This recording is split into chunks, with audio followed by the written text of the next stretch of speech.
Good morning. It's Saturday, November 21st, and you saw the picture that I opened this rant with. Now, why would I open a rant with that picture? I'll tell you why. That is a picture of Rudy Giuliani. Now, Rudy Giuliani right now is leading Trump's election fraud conspiracy team.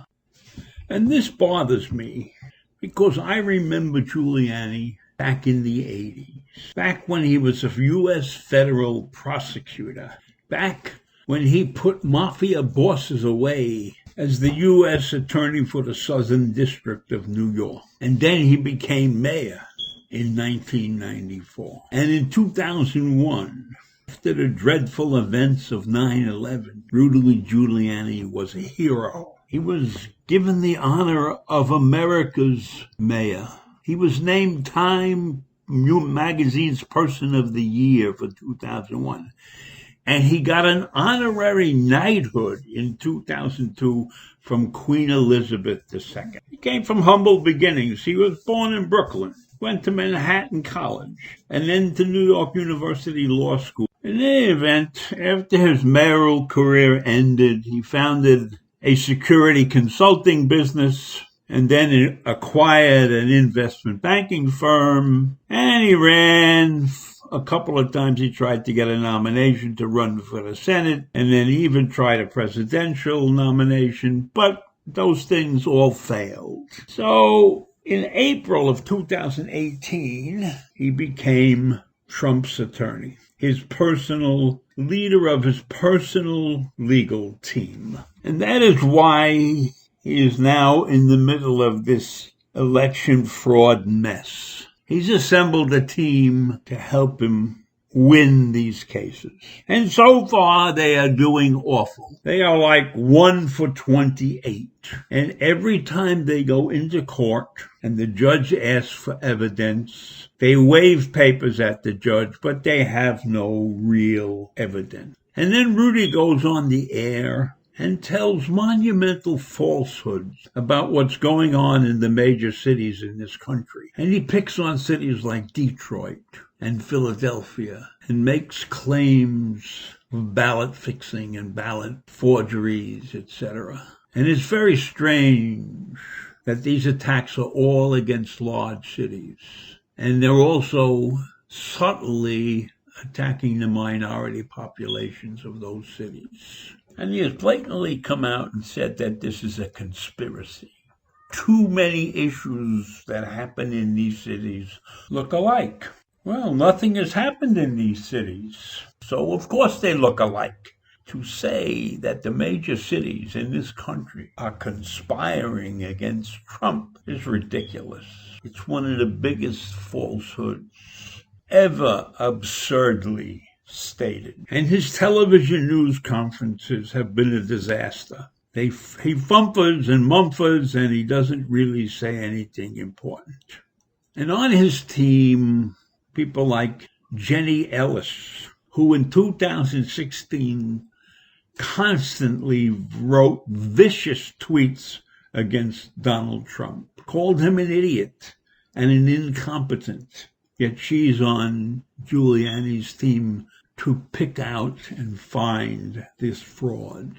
And then they've got Sidney Powell, a Southern belle, who, if you ask her a straight question, claims she can't answer the question because of some legal technicality or something. And then there are two other members of his team, a husband and wife, who are known right-wing conspiracy theorists, who will tell you why the communists are trying to take over the country. So that's his team going out to fight the biggest battle of his life, a battle that he shouldn't even be taking on. because he should be smarter than that. He should be at least as smart as the guy who was able to dig New York out of its hole and get the city straightened out with the help of Bill Bratton, a police commissioner that he brought in. And between the two of them, they instituted some policies and cleaned up Times Square. So it bothers me that a man who has that background and those credentials has taken on the task of fighting for the president, who just hates to lose, just won't admit that he lost. And Rudy and his team are losing faster than the New York Jets. They can't find a victory. So it's time to give up the charade. Because another performance where the sweat is pouring down his face and his hair dye is running into his eyes and everything is not acceptable. And let's not forget, Donald has a short fuse. Rudy could be the next guy on the firing block.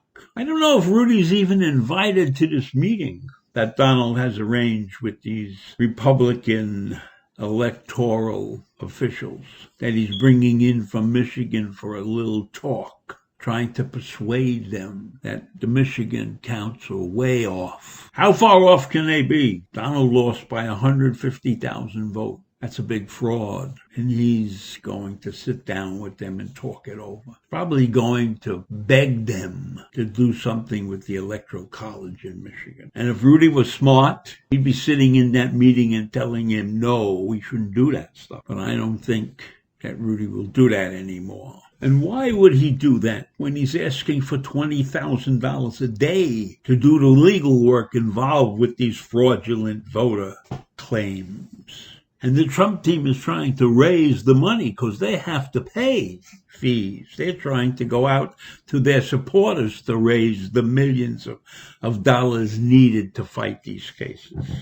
Because sure as shit, Donald's not reaching into his pocket to pay for this. And I'll tell you what's liable to happen at the end when it's time to pay Rudy. Donald is liable to take him to court like he's taken all of the other contractors that work for him. Take them to court and squeeze them out of the money they're supposed to get. So I think Rudy is in a deep hole, and he deserves it. He deserves it. He had the world by the balls when he was the mayor of New York, and he squandered his reputation. So he deserves whatever happens to him right now. And this team that he's managed to assemble is awful on the face of it. So that's all I have to say about that. And I hope they don't raise any money and they have to pay all these expenses out of their own pockets. So have a good day, and I'll see you in the morning. Bye.